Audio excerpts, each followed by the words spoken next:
Hein? On va faire un montage. Le plongeur vient de remonter de l'eau. Il a trouvé les graviers minéralisés. Il cherche maintenant le bec pour commencer à extraire les graviers minéralisés. On voit maintenant, on délie la corde qui retenait le bec pour la renvoyer dans l'eau. C'est quoi le bec? Il faut expliquer aux gens. Le bec, c'est l'instrument d'extraction. Il est où? Il est sous l'eau. Voilà, les tuyaux là. Au bout du tuyau, il y a ce qu'on appelle le bec. Le bec qui extrait des graviers minéralisés. Et voilà. Vous pouvez continuer.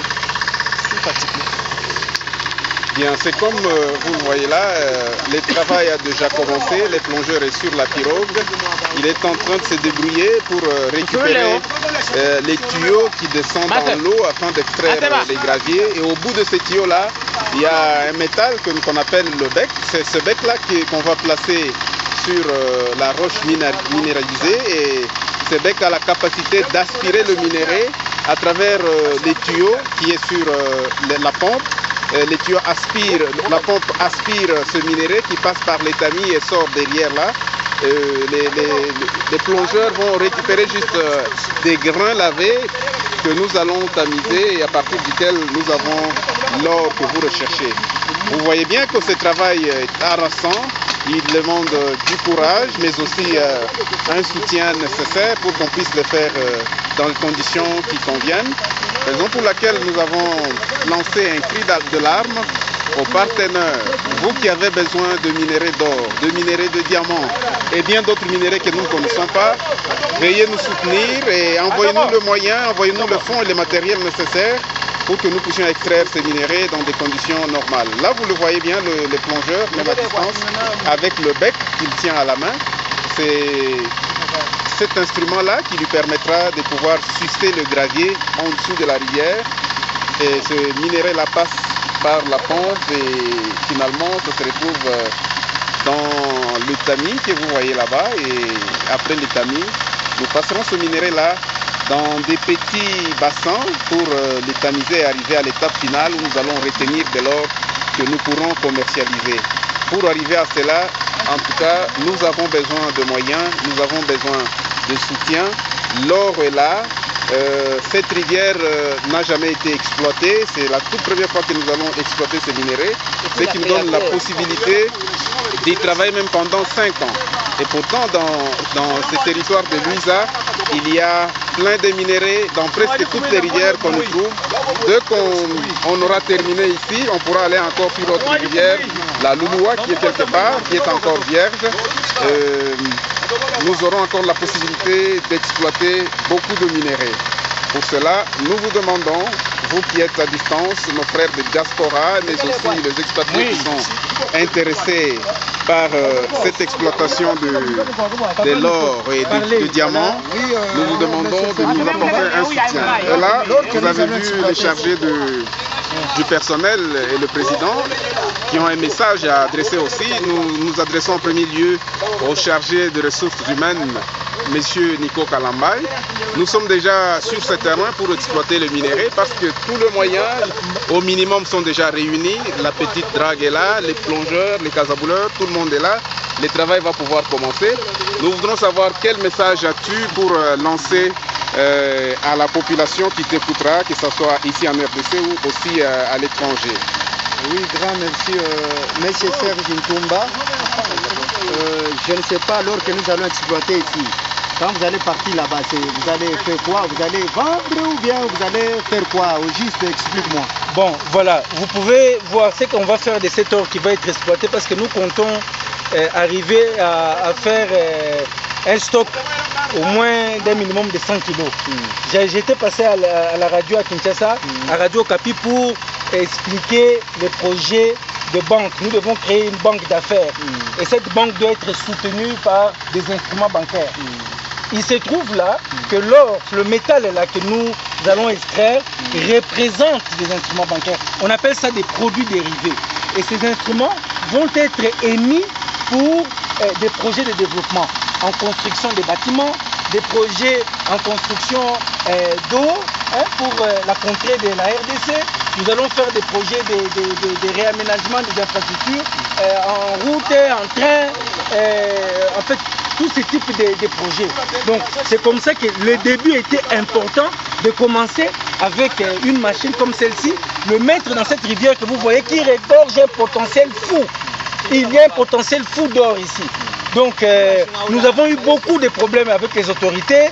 Le message est arrivé jusqu'à Kananga, jusqu'à la présidence à Kinshasa. Mais nous le disons franchement que les autorités nous ont aidés. On n'a pas donné d'argent pour faire ça. On n'a pas eu des tracasseries de la présidence. En tout cas, je dois reconnaître les choses comme elles se doivent. Il y a eu les interventions même au niveau de la présidence pour que nous puissions travailler sans que nous donnions un moindre franc. Donc c'est ça que je voulais dire ça. Donc ici comme vous nous voyez, nous sommes en pleine forêt équatoriale. Nous invitons toute la diaspora à venir. Venez, faisons des affaires ici. Venez ici. Venez chercher l'argent ici. À votre départ, vous allez vous retrouver avec les autorités de la présidence, comme Honorable Mwando, qui a intervenu dans toutes les tracasseries que nous avons traversées par les chefs de secteur et même l'administrateur du territoire Luisa. Il y a encore les chefs de divisionnaires provinciaux qui a toujours évoqué des messages pour nous chasser ici, mais il a échoué. Puisqu'ils ne veulent pas le développement de notre territoire, de notre RDC. Voilà, je suis en train toujours de voir les engins qui ont exploité, qui sont sur la rivière. Il y a M. Kasikito, il y a l'autre machiniste Kabou. Je le vois, il se tracasse pour maintenant tirer et travailler. Oui, là, c'est comme vous le voyez là, les machinistes qui sont à deux sur la drague sont en train de manœuvrer pour pouvoir commencer le travail. On avait démarré en premier lieu les moteurs compresseurs qui permettent aux plongeurs de respirer en dessous de l'eau. Maintenant, on va démarrer la drague elle-même en question. C'est le moteur et la pompe qui vont aspirer le minéral en dessous du sol. C'est ce qu'ils sont en train de faire là. Ils vont aspirer de l'air pour tirer de l'eau dans la pompe avant de démarrer les groupes, parce que c'est comme ça que cette machine fonctionne. On remplit d'abord la pompe d'eau avant de tourner les moteurs, sinon si on ne le fait pas, on va abîmer la pompe. C'est ce que le machiniste est en train de faire là, vous voyez en train de s'affairer là-bas. Il aspire de l'eau dans la pompe à partir du compresseur. Dès que la pompe sera remplie d'eau, son coéquipier qui est de l'autre côté, très attentif aux manœuvres, va avoir un signal et à ce moment-là, il démarre directement le moteur pour tourner la pompe et à ce moment-là, le travail peut bien commencer en dessous de l'eau. La pompe tourne, aspire du gravier et aussi le... On va arrêter. Okay. Alors là, c'est un consigne qu'on vient de me donner parce que nous avons des capacités en énergie très limitées du fait que nous sommes en pleine forêt, il n'y a pas d'énergie, il n'y a pas de courant. Alors nous sommes obligés d'enregistrer ces séquences par des tranches de 5 minutes, de 10 minutes. Nous attendons encore que nos machinistes puissent démarrer la deuxième machine qui va aspirer le gravier en dessous du sol. Entre-temps, les plongeurs est à l'attente. Dès que l'autre machine sera démarrée, il va entrer dans l'eau, il va tenir l'instrument que nous avons appelé bec en dessous de l'eau. Cet instrument-là va sucer le gravier. Et là, vous avez vu, on vient de lâcher le deuxième moteur qui commence à tourner. Et de l'autre côté, les plongeurs s'apprêtent. Vous le voyez là, il est prêt. Même au niveau du tamis. Oui, là-bas...